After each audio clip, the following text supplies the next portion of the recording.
So I wanted to talk a bit more about Puerto Rico's statehood.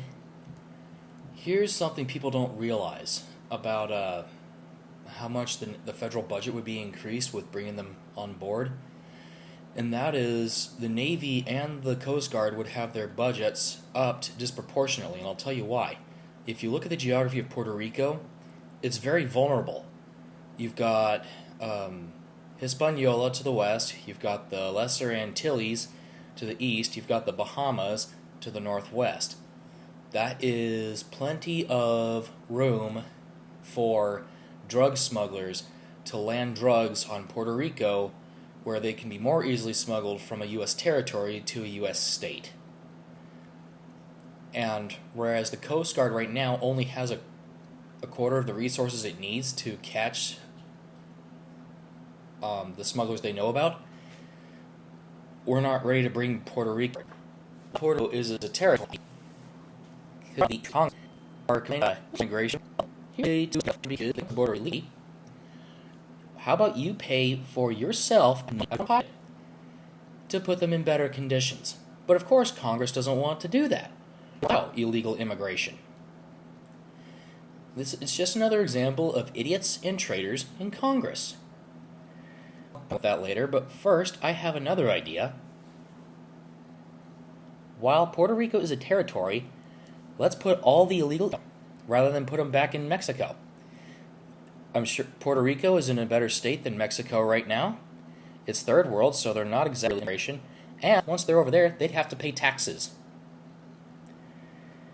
And they're Spanish speaking, that Puerto Rico is much more able than we are.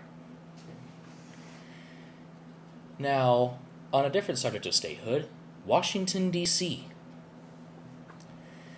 The Democrats, at least in the House of Representatives, have unanimously voted in favor of D.C. statehood, and House Republicans have unanimously voted against it.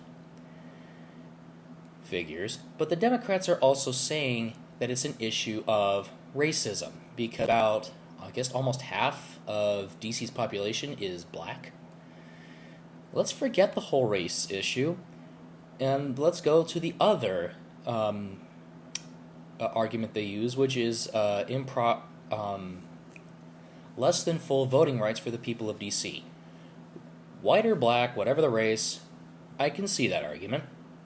I have a proposition. D.C. can remain its own district, but civilians, and I'm saying civilians for a reason, not politicians, civilians in D.C. can be represented by the House reps and senators of Maryland and Virginia. So that way, they have proper voting rights, but D.C. doesn't have too much power as a state. But of course, nobody wants to bring this up. Why? Because idiots and traitors in Congress.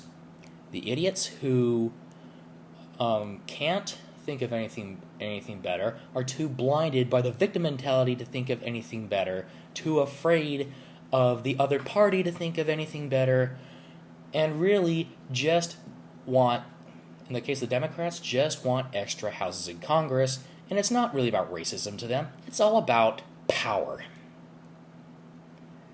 Again, idiots and traitors in Congress.